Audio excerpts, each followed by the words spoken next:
All right, again, as a little bit of an introduction, I am your Region 1 representative. I represent 9 states. Most of the LNC regions are 3 or 4 states, so 9 states is quite the challenge. I represent Alaska, Arizona, Colorado, Hawaii, Kansas, Montana, Utah, Washington, and Wyoming. I would say, as I said before, I really would like to keep you informed. See me after this talk or at any time so I can put you on the Region 1 mailing list.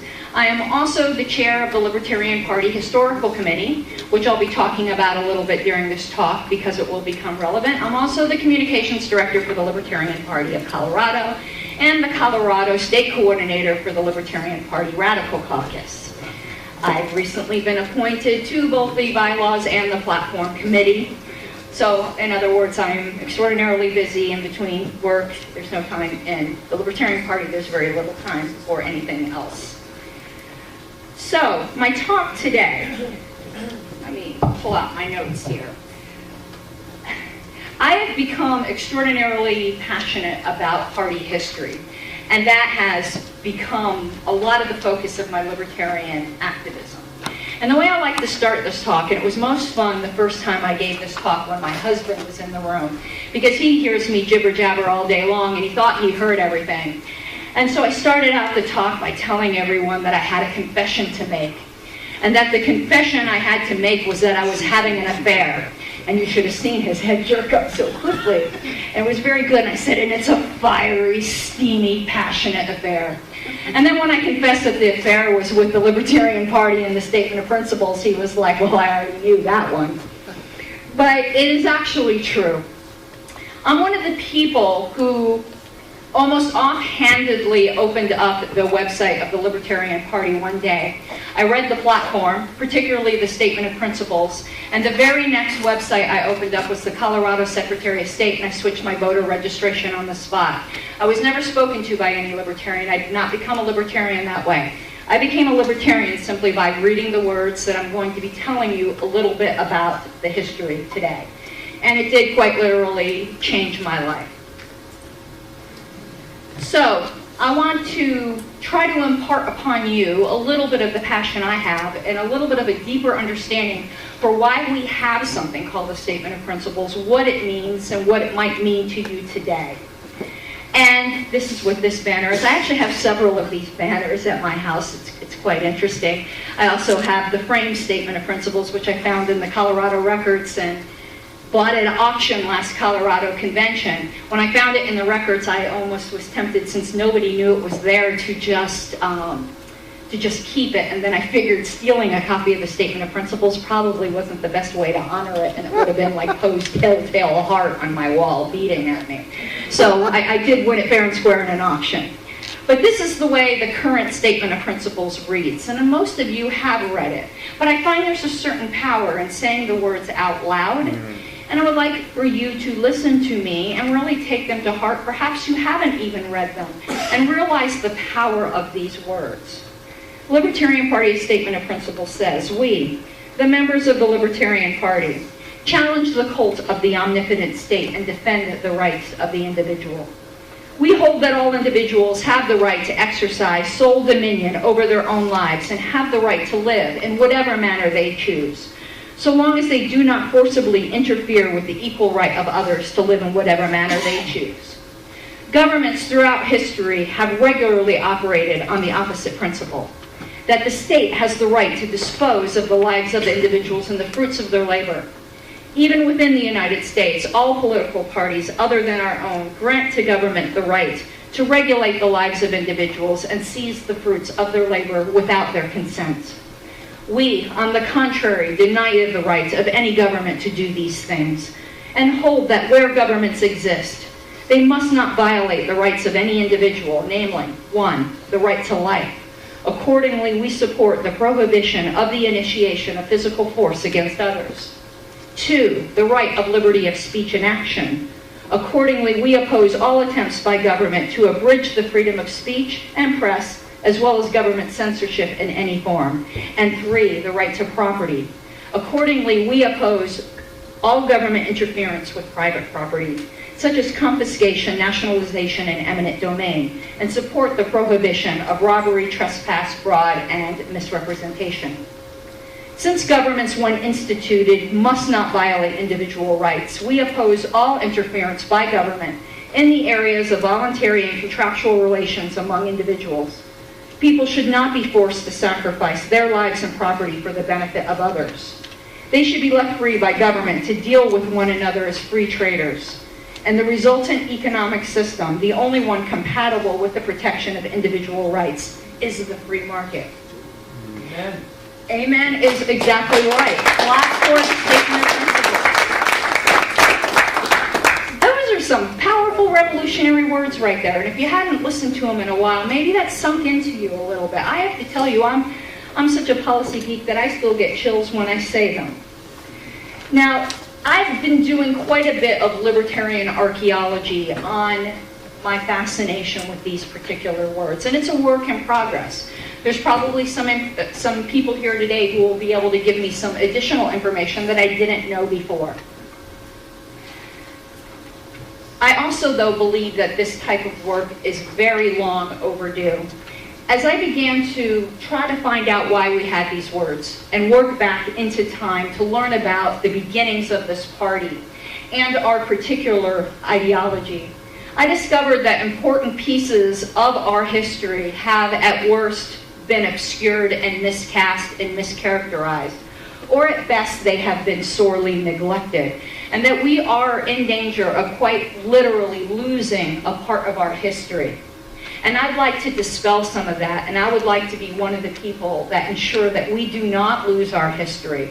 If we do not know where we came from, we will not know where we are going. And one thing I like to say is with this last convention, Gary Johnson did such a wonderful job of bringing in new libertarians. And there's nothing I love more in the world than a newborn libertarian. But one thing we must do is educate these new libertarians. And we cannot do this if we do not know our history.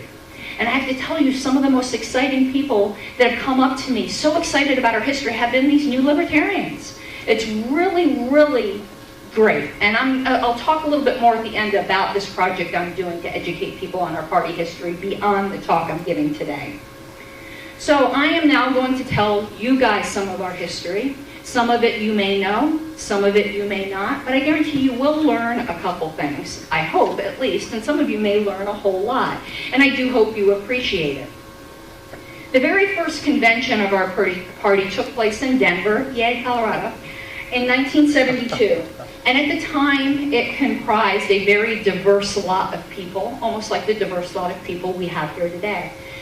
There were minarchists, there were anarchists, there were a lot of Randians, since Ayn Rand was very popular at that time, and there were classical liberals, and there were any variation in between those. But they were all united. They were united around the idea of radical individualism. And yes, I will say the word radical, though sometimes today it seems like that might be a dirty word. But we are radical individualists. The Libertarian Party was founded as a revolutionary movement. It was a peaceful revolution, to be sure, but do not doubt for a second that our ideas are not revolutionary and that they do not remain so today. Any current perspective that you hear that does not come to grips with that early party history, with that revolutionary spirit, they're in danger of cutting off the very branch upon which we sit.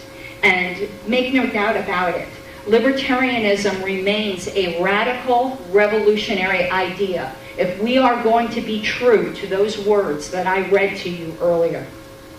Now, at the time of the party founding, some party founders were concerned that entrenched interests and cults of personality would come into the party, as they inevitably do into any groups, and that we would be in danger of losing our way, and we would just turn into, struggles and cliques and all the other things that you know about. And that it would turn this revolutionary idea into a footnote in history, and also ran.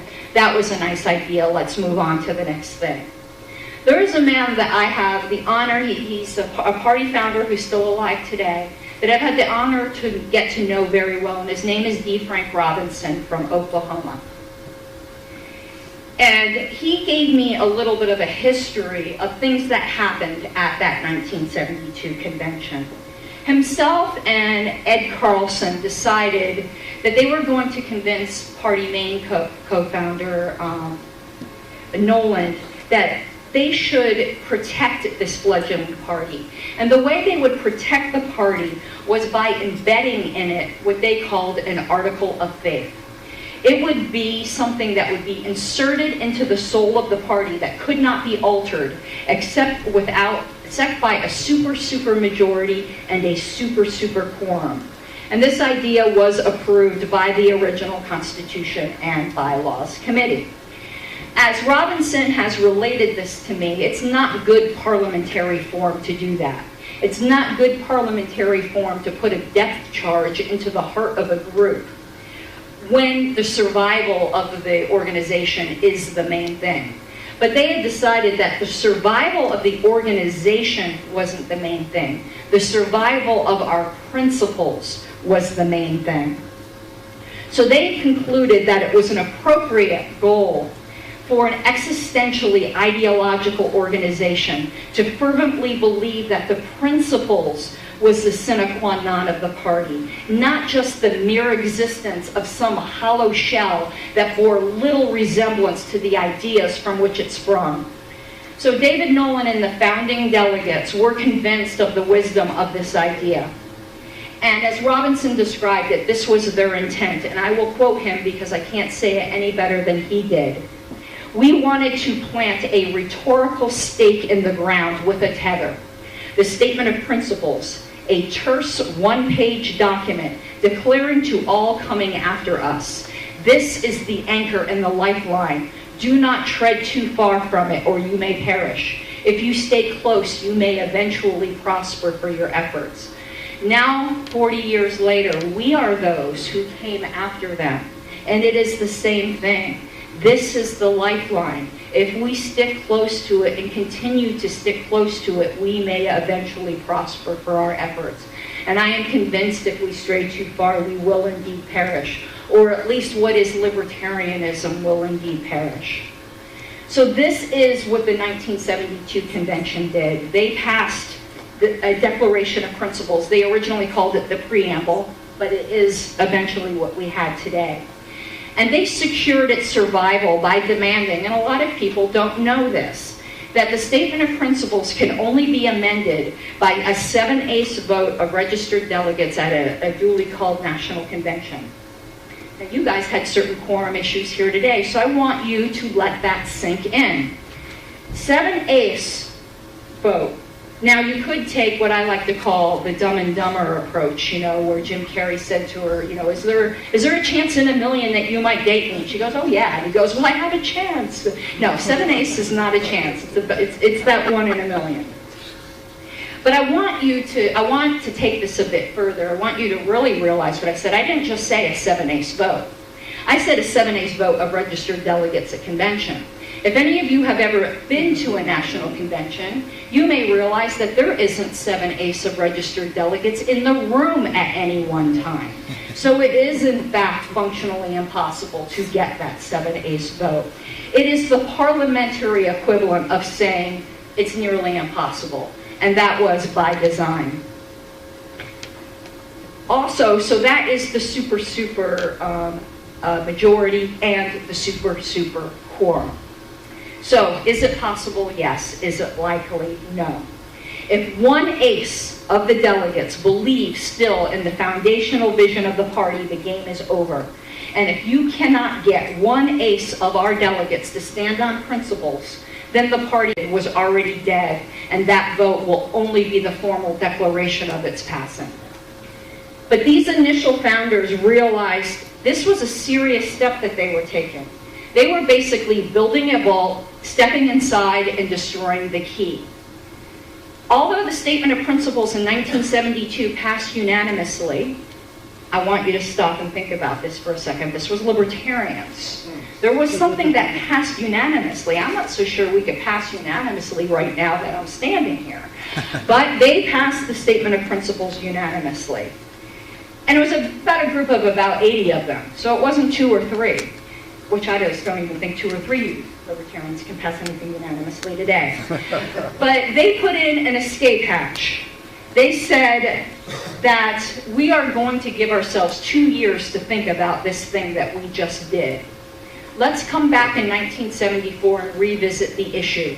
And in 1974, by a mere 2/3 vote, we can change the statement of principles. Or we could ditch it altogether, or we could revise it. So let's take a look now at what happened between these conventions and what happened in 1974 after that 2-year cooling off period. But before we get there, we're going to go through a little bit of geeky history here. So we're going to get to your handout at this point. In figure 1, and these are things that I've loved to dig up, you have something from the initial Constitution, Rules, and Bylaws Committee. It's Article 8, which talked about the statement of principles, and you can see about that 2/3 escape hatch and the 7/8 and all of that. In figure 2, it is the equivalent thing that is in our current bylaws. If you look at these 2 items, it's remarkable that very little has changed. It's the same thing that was in 1972 is now here in 1974, obviously omitting that 1974 escape hatch language. But there's something I'm going to read here that I will repeat multiple times, because if there's one thing you walk away from today, I want you to walk away with this. If you look in 1972, they said, the statement of principles of the platform affirms that philosophy upon which the Libertarian Party is founded, by which it shall be sustained and through which liberty shall prevail. That's what they said in 72. We say the same exact thing today. So it's remarkable, really, that this bylaw hasn't substantially changed. But I want you to sink in the fact that it said something about what the Libertarian Party believes. So I have something to tell you which is controversial today, but it's absolutely true.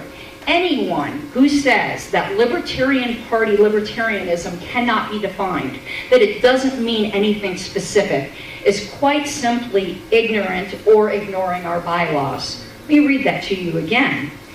The statement of principles of the platform affirms that philosophy upon which the Libertarian Party is founded, by which it shall be sustained and through which liberty shall prevail. Do you want to know what Libertarian Party libertarianism is? It's this. It can be defined. It might be quite simply defined. There could be some room for interpretation in there and for a variety of views, which I will get into, but we do stand for something quite specific. We are defined by our statement of principles. That is the benchmark.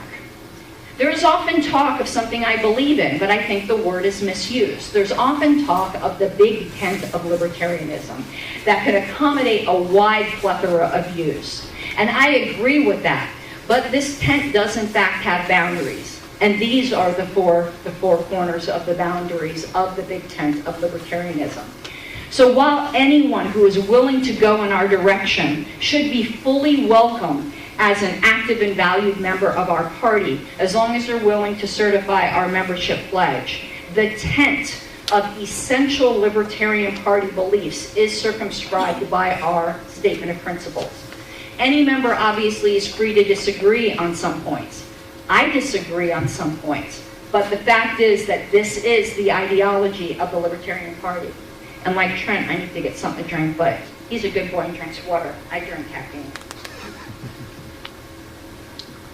So further protections during these early years were put into place to challenge any future flanker policy that might contradict the statement of principles. And they established the Judicial Committee at that time. Any of you familiar with party controversies over the past 10 years know that sometimes saying the Judicial Committee can, have cheers or not cheers depending on one's point of view, but the initial Judicial Committee was established to protect the statement of principles. That was its original goal. And no matter what duties they now have, its primary duty was to be the watchdog over these particular words. And this watchdog function remains today.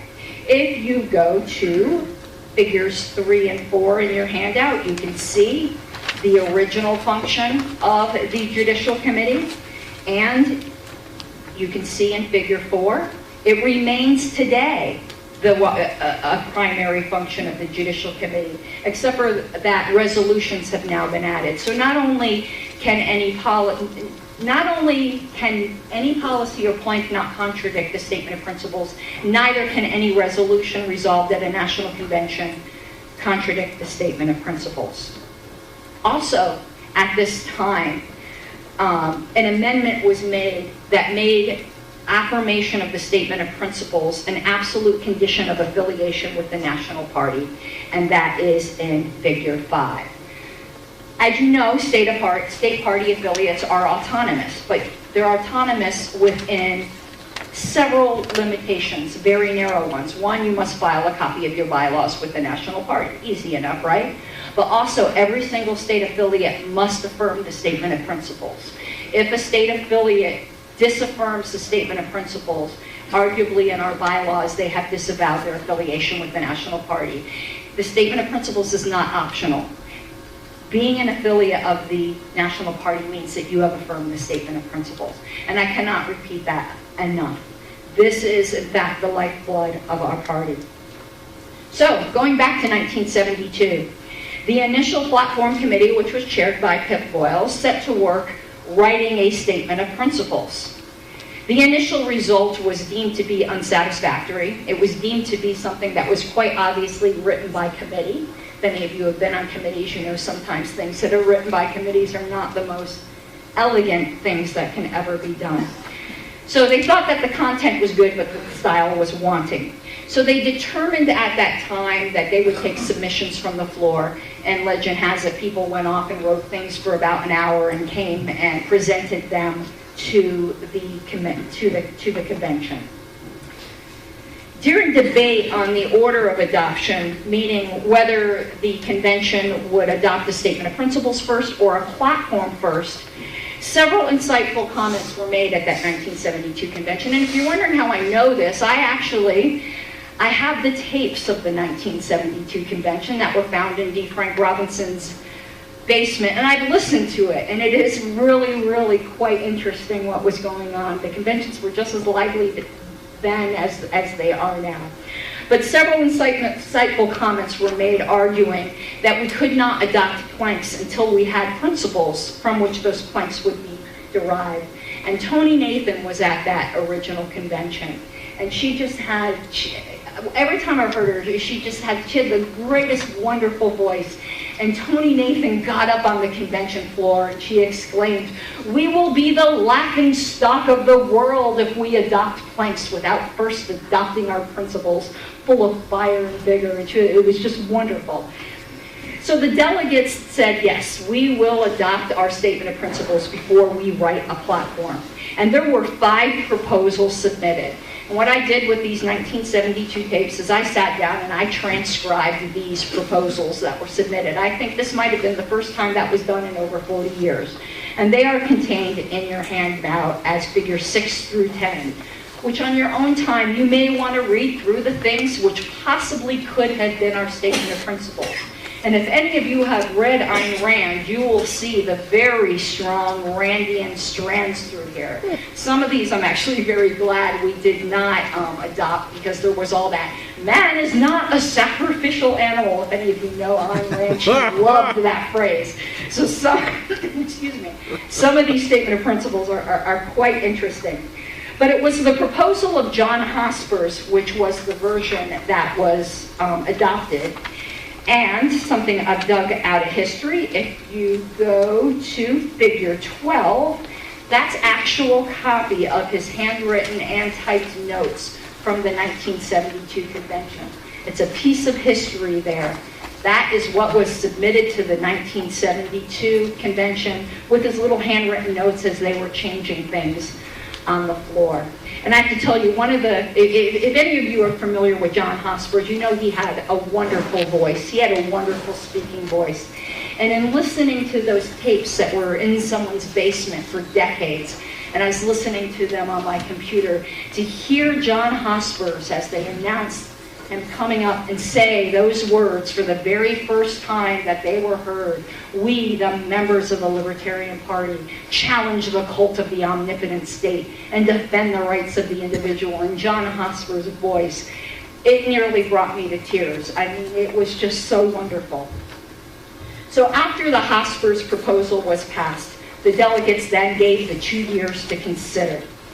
So at the next convention in 1974, when they came together, they could soften what John Hospers wrote. They could scrap it all together and write a new statement of principles. But what in fact did happen in 1974, and this is the crux of what I'm here to talk about today. What they did in 1974 is they did in fact amend the statement of principles, and it has never been amended since because there is that 7/8 rule. How did they amend it? They in fact amended it by making it even more radical than the original version proposed by John Hospers.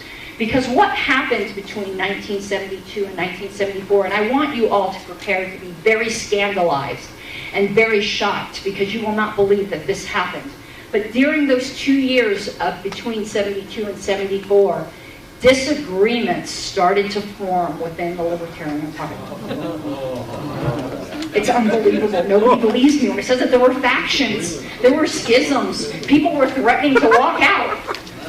I know, unbelievable, because this never happens today. And what was in fact happening is that there was a majority minarchist part of the party, and the Randians tended to be with those, and there was a minority anarchist faction of the party. And it was threatening to split the party, with the anarchist faction threatening to walk out. Would this have been fatal in 1974? We don't know. I tend to think it would have been, but that's arguable. And they both sides were arguing from fundamental libertarian principles. But rather than split the party, what they decided to do was reach an agreement at the 1974 convention, which was held in Dallas. And their agreement was that while the party would be working towards a society free from the initiation of force and coercion, that the party itself would take no ultimate endgame position on whether or not the state must exist in the end. And that settling the debate on whether or not the state should exist would be reserved, would be postponed as any official party decision until at least minarchy was achieved. At that point, the debate would become relevant, and it was not to be relevant up until that point. Now, a lot of legends have arisen about this agreement. And I want to get a few things up front here. It's an agreement that we'll be talking about called the Dallas Accord. But like most events in history, the participants at the time did not realize they were making history. For instance, I doubt that General Custer knew at the time he was participating in that skirmish that it would be called Custer's Last Stand. That was something it ended up being called many years later. The delegates in Dallas did not realize that they were sitting down and it wasn't like a treaty with two sides and a mediator between them, and we are creating the Dallas Accord. It became known as the Dallas Accord years later. History tends to be a bit messier than that, but that is, in fact, the event that we are now referring to as the Dallas Accord.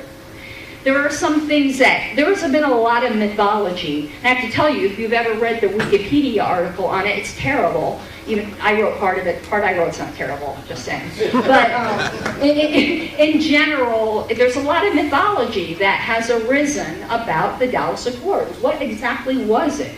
Was it simply a handshake agreement amongst the 1974 delegates that doesn't mean anything to us today? Was it more than that? What exactly was it? I would say yes and yes.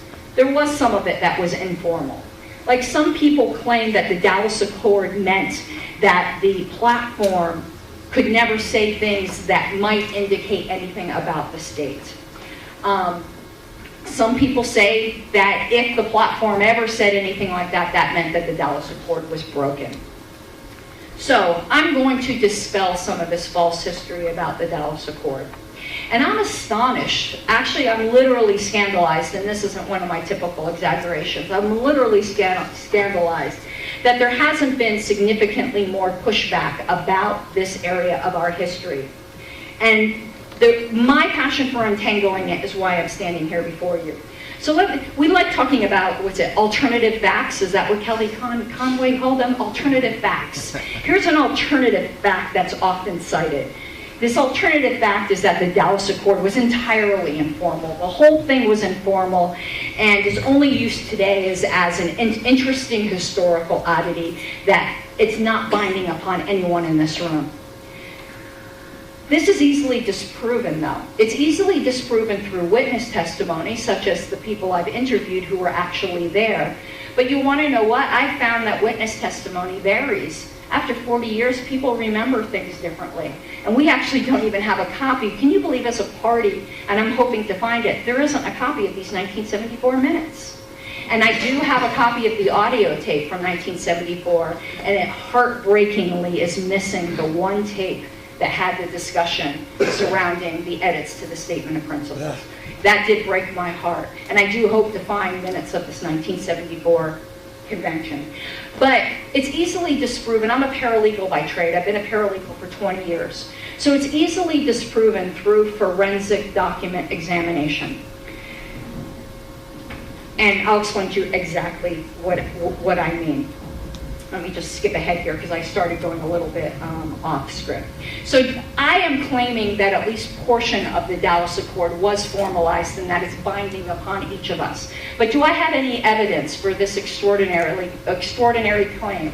Because it is an extraordinary claim. It's not the received history that if any of you had even heard of the Dallas Accord today, you probably have never heard this statement.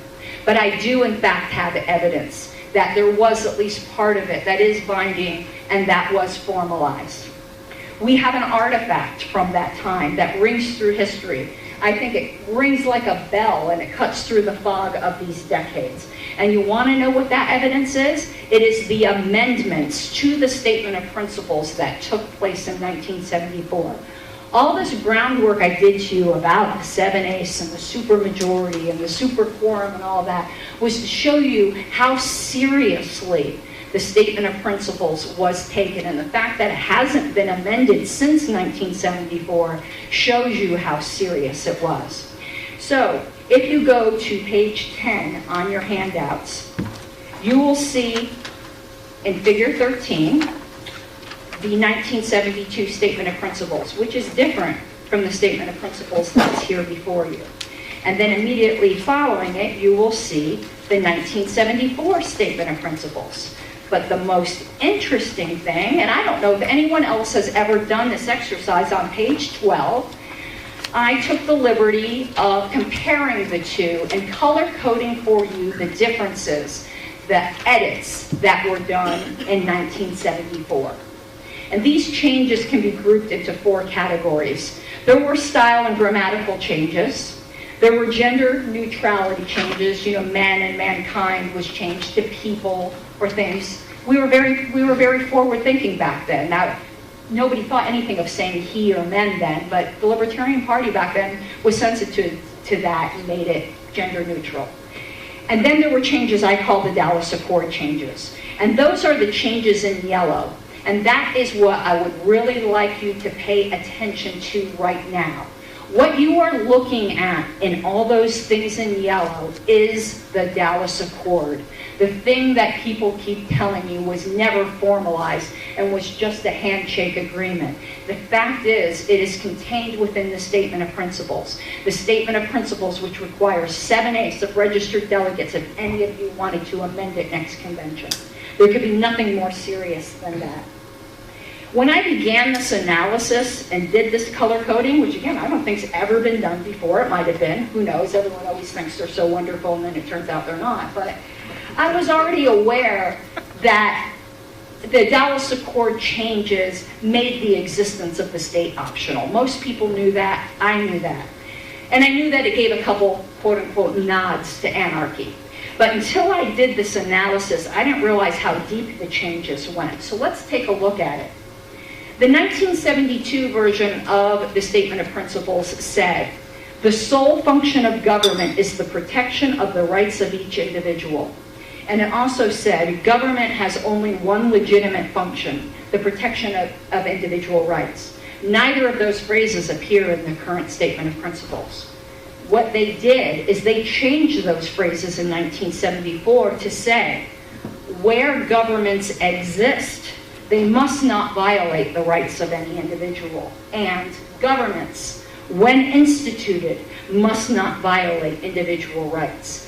At first glance, you might not, the first thing you'll notice is those maybe odd phrases, where governments exist and governments when instituted. Those are the two things most people know right away that give some nods to anarchy or the potential of it. But that actually isn't the most important changes. The most important change, besides, the existence of government being made optional, it is that the 1972 Statement of Principles assigned a positive to the government. What I mean by a positive role is that originally the Statement of Principles said that the government had to do something. The government had to protect rights. That was its role. The 1974 Statement of Principles has turned that completely on its head. There is no positive role of government in this document. It assigns government a negative role. The government must not do something. The government must not violate rights. That is a monumental change. And that actually has deep implication for the battles we keep waging today. I know, they're really, and you guys never have any battles, it's only the other states. I know it doesn't happen in Washington. But this has deep implications for the factional battles today. So if someone is on the minarchist side of the debate, you cannot simply point to rights protection and say that is what the state should do or what the state does. All ideological issues about the state, at least according to our Statement of Principles, must center around proving that the state does not violate rights. That is all we say in our foundational document about the state. It must not violate rights. And that is the heart of the dispute, the heart of the little no-state dispute. And you want to know something? The party itself said, we don't take a stand on it. The party itself is agnostic on that. That doesn't mean you have to be. I'm not. I'm an open anarchist. I have been for a long time. But the party itself does not take a definitive stand on that. It's a legitimate disagreement. But my opinion, and I would hope this would be your opinion, is that this disagreement is so far off, and our actual differences are so trivial, and that when it comes to the goal of all human interactions being voluntary and peaceful, this is where I think Harry Browne had it right. And this isn't just, I think he had it right with all of our disputes, not just with minarchists or anarchists, but with classical liberals or anyone else who wants more liberty than we have today. And what Harry Browne had said, which I'm sure you all have heard, is that we're all on a train heading in one direction. And some of us will get off that train sooner than others, and some of us will take it all the way to the end. And I believe that is actually an excellent model for party unity. And that's what I try to call everyone to. I don't argue with people or disfellowship or whatever you want to call it, people who disagree with my particular view. Though I can tell you, and I think this should be our shame, I'm the subject of an excommunication attempt about once a week probably for my views. And it should not be that way for any of us. I would say though that this Harry Browne analogy of the train heading in the same direction and how we can all just pull together, this is being disturbingly denied by people in the party today. What they're saying is that setting up a very limited non-rights violating state is incompatible and functionally different than a no-state option. So that they say, no, we're not really trains heading in the same direction. One's heading to New York and one's heading to California. If you start dividing between the minarchist and anarchist debate that way, then are we going to start saying then between the minarchists and the classical liberals that one's going to New York and one's going to Colorado? How far are we going to parse this out? Our differences are really so trivial. we can all pull together going in the same direction. And then when it gets relevant, maybe then some of us will have to part ways. But we are so far from that right now with the way the state is growing and encroaching upon our rights. I would say that everyone heading in our direction is welcome, but we must not forget our destination, which is, as our preamble says, and I gotta look at the time here if anyone can let me know. Looks like I'm still going good. Okay, we must not forget our destination. And the destination is, as our platform says, a world set free in our lifetimes. Now, a lot of people say, that's interesting. Okay, so now I understand that if I'm going to start throwing one person or another out of the party, you really are in violation of the statement of principles. But there is a practical implication to all of this. This isn't just esoteric, navel-gazing, interesting bits of history. So what does that mean for us today? Well, what I'm going to say next might be controversial, but I hope I've shown you that I know how to analyze documents and I can make a persuasive argument for my case even if you end up disagreeing with me. The platform, what having a implanted statement of principles does is it frees the platform to be transitional. If we have an end game statement in our statement of principles, we can then propose interim steps in our platform. And this is the way it was intended to be in 1972. So the platform can take softer stands as long as it never contradicts the ultimate end game of the statement of principles. The present preamble that we have in our platform makes that clear. Some people don't realize that we say this actually in our platform. The introduction to our platform says these specific policies are not our goal. Our goal is nothing less than a world set free in our lifetimes. So I'm going to give you a real-life example of why this is important. At the 2016 Libertarian Party Convention, there was a resolution passed. The resolution was that taxation is theft. I will read to you this resolution from the convention minutes. Jim Fulner of Michigan moved that we adopt the following resolution. Be it resolved to taxation is theft. Following debate, the resolution was adopted by a voice vote. I don't know, I just love those little things there. It's following debate. I was there, it was really quite interesting. There really wasn't much debate. It was adopted overwhelmingly by a voice vote. Now, resolutions are not, in fact, the platform, but they are a different kind of official statement of an organization. And the fact is, right now, despite what some people might say, the official position of the Libertarian Party, resolved at convention, is that taxation is theft. The bylaws required thresholds and review are exactly the same. 2/3 must conform to the statement of principles and is subject to review of the Judicial Committee. That resolution was never challenged. Now, there are some that have argued with me on this, that our current platform does not take the position that taxation is theft and that this 2016 resolution was some kind of radical takeover of the party, some statement that contradicts our platform. Well, I can tell you one thing, as a member of the Radical Caucus, I would have been thrilled if we had this radical takeover or whatever at convention, but that isn't in fact what happened. This was your typical convention goer that resolved this. But I want to challenge the statement that our current platform does not already say that taxation is theft. And I'm going to prove this in the same way I dealt with the statement of principles. We're going to do it through a forensic document examination and do a historical autopsy. In figure 16 of your handout, there's my case study on taxation as theft. In figure 16, you will see the 1972 plank on the economy. And that plank mentions taxation, but the plank only mentions the reduction of taxes. So since that plank only mentioned the reduction of taxes, would that mean that in 1972 they did not believe that taxation was theft, only that excessive taxation was theft? No, actually, later on in the platform in figure 17, they had something called long-range goals. I actually think that might be a good idea for us today. But they had something called long-range goals in 1972. And I want you to notice something immediately interesting there.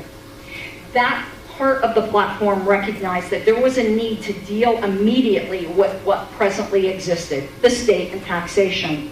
And it still recognized that there were longer-term goals. And what did they state in 1972 was their long-range goal? the eventual repeal of all, not some, of all taxation. And they gave the reason why they believed in the eventual repeal of all taxation. They said, since we believe that every man is entitled to keep the fruits of his labor. Now, after all my preaching on the statement of principles, that phrase should be intimately familiar to you. Where does it come from? It comes from the statement of principles. We say in the statement of principles, we believe that every man is entitled to keep the fruit of his labor. That statement has always been part of our platform. So we have, a lot of us here are constitutionalists who believe that original intent matters. So the original intent of the people who wrote the statement of principles and the statement that says, we believe that every man is entitled to keep the fruits of her labor, they explained in the 1972 platform exactly what that entailed. That entailed the eventual repeal of all taxation. And the reason is that any forcible collection of something that belongs to you is in violation of your individual rights. So this did not apply solely to income tax, which is the argument that is often given today. That plank made clear that it referred to all taxation, and then it went on to describe a voluntarily funded government.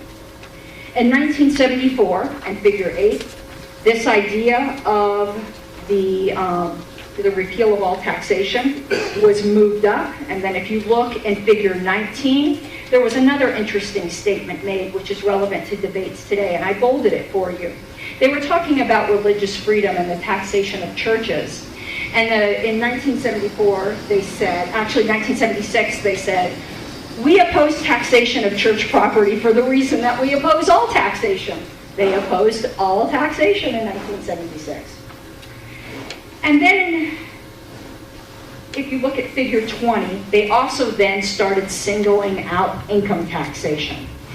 But this singling out of income taxation was never intended to be separate or apart from the position of the statement of principles that requires the eventual repeal of all taxation. So now that you have this history of how we started to single out income taxation and what the statement of principles' original intent was, we can come to our current platform, which is in Figure 21, which says all persons are entitled to keep the fruits of their labor. We call for the repeal of the income tax, the abolishment of the Internal Revenue Service, and all federal programs and services not required under the U.S. Constitution. Do you notice again, it still says why? Because all persons are entitled to keep the fruits of their labor. That's a statement from the Statement of Principles, which we know from an unbroken line of communication from 1972 means all forcible, not just your income tax. Any kind of taxation is in violation of the Statement of Principles. So the fact that we single out the income tax today does not mean that we no longer support the eventual repeal of all taxation. This is simply a good target. It's a transitory target on our immediate horizon. It's something that we can accomplish today. And this is in accordance with the thoughts of our early founders that the income tax was the worst of all taxations. David Nolan stated, in an ideal world, there would be no taxation. All services would be paid for on an as-used basis. But in a less than ideal world, some services will be force-financed for the foreseeable future. But not all taxes are equally deleterious. The worst tax of all is the income tax. That is why we single it out. So with all of this history and background, and you see how we got the statements you are, this actually has practical use today. It helps you interpret our platform. So in this sense, I hope I gave you some practical implication of why this matters. It matters for factional disputes. It matters for party peace and unity, which is one of the most important things that I believe in, is party peace and unity. And it also helps you interpret the platform today. And I find this is something that we really need to inculcate in these wonderful brand newborn libertarians that are coming into our party, who may read a statement such as the repeal of income tax and think that's all we're opposed to. It is not, in fact, all we're opposed to. So I'm going to close this one moment and then give you what I promised at the beginning. So, I hope you found it helpful, like I said. We're moving towards a world set free in our lifetime in which all human interactions will be free of force and fraud. Some of us see that as a completely voluntary society, including competitive services for all services of government, such as police and military. Others of you would stop shy of there. But the original vision of the formative years of this party has held true for 4 decades, in that we're all headed in the same direction. And in order for us to succeed and thrive, we must recognize this. And I believe it is beautifully encapsulated in our lovely statement of principles. And this is why our bylaws declare that this is the philosophy upon which the Libertarian Party is founded, by which it will be sustained, and through which liberty shall prevail. And that's it for the main discussion. So I do hope you found that informative.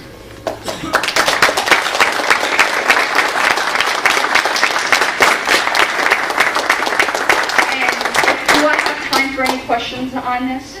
And one thing I want to give some information on, the historical committee that I mentioned at the beginning of their talk.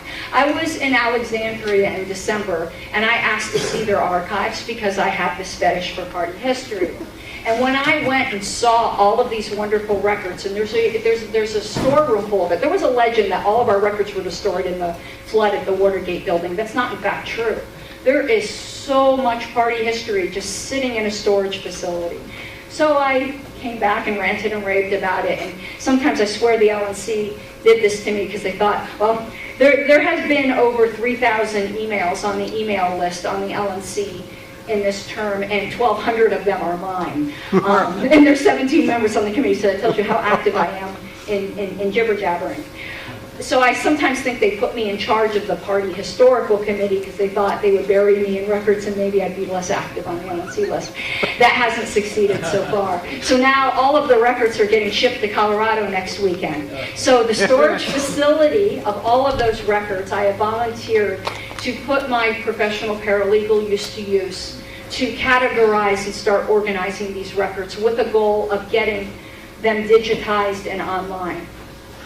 Probably all of them will never be, but at least a good portion may be. And I'm starting with the things I think will be of most interest to most people. While I might be personally interested in a piece of tissue that David Nolan used to blow his nose with, that's probably not what everyone is interested in. So right now, there is a project called LPWA. LPWA has been around for a while, but it basically died. We have revived it. If you go to LPWA now, it's a collaborative history of the Libertarian Party. Right now, we have decades of something called the Liberty Pledge. Some of you who are regular contributors to the party know you get that. Well, that's been going out for decades. I have the historical copies of them back 20, 30 years up on LPWA right now. My next goal, excuse me, my next goal is to get all of the old copies of LP News up on LPWA. When I was in Alexandria, I held the original copy of the 1972 LP News, and it was wonderful. And I would like everyone to have, at least digitally, that wonderful experience. But also in these archives, there are training brochures. Why should the state affiliates have to keep recreating the wheel? There are position papers. The party has been writing about, say, gun rights for 40 years. When your candidates go out and they need to make statements, why should you have to rewrite all this? If we had all of this up on LPWA, you could take a paragraph here, a paragraph here. So it's not just arcane historical knowledge, which I love for its own sake. It's practical knowledge that will help affiliates and will preserve our history. I have to tell you, to my horror, in one of these discussions, it actually did come out, why don't we just throw all this stuff out? Oh my God, no. So I'm going to do what I can to preserve our history. And another thing I also believe in, and again, you can see me after this, there's been a certain budget allotted for this by the LNC, but I believe if people believe in projects, they should crowdfund it. I would like for the budget for this historical preservation not to come out of the regular LNC or Libertarian Party budget. So we are trying to crowdsource it. If I inculcated any passion in you for party history, I ask that you give to this fund so that we can prove to the party that our history is worth preserving and that people do in fact care about it. And I'm not the only Looney Tune in the party that cares about this sort of thing. So with that now, on any possible thing, well, almost any, yeah, I guess it's kind of like an AMA, but maybe on what we talked about here, if anyone had any questions to ask me. So not so much of a question, but more of a statement. I think you're not stressing the fact that at the convention for the taxation of theft, it went through like that in like no time. It was Yes. like maybe 3 minutes tops. When it says following debate, it was adopted by voice vote. That, yeah, no, it was adopted by shouts and hoots and hollers and stamping. I think the only thing that got more attention was when the death penalty planked that convention. I actually cried when that passed. But yes, you're correct. It was completely non-controversial, and it wasn't a room full of hair-on-fire radicals that passed it. It was your average, everyday libertarians that passed that. Yes? Yeah, and I've heard the terms anarchy and menarchy and classical liberty. Can you explain what those mean a little bit? Sure, and these will be very basic Yeah. definitions. I'm sure that's, some political science person could correct me here to Kingdom Come. But in general, at least as the Libertarian Party has believed that, a minarchist would be someone that believes that the government's only legitimate function would be things such as military and police and rights protection in courts, so that there would be a territorial monopoly on rights protection. A libertarian anarchist believes that even those services should be up for the free market. So it's not that they don't believe that we should have them, they just don't believe there should be a monopoly on them. So if I were standing here with an actual minarchist, the only difference between us would be, should there be competition in these services? And when you word it that way, that distinction is so trivial. It is so trivial that I refuse to argue about it. Now, classical liberals believe that government should do a bit more. Classical liberals will tend to think public schooling should be something, something funded by the government. They also believe in roads. Yeah, they also really want the government to do roads. So it's just different spectrums, but they're all small government philosophies, all three of them. Was that sufficient? Okay. Oh, so we're good? All right, thank you so much.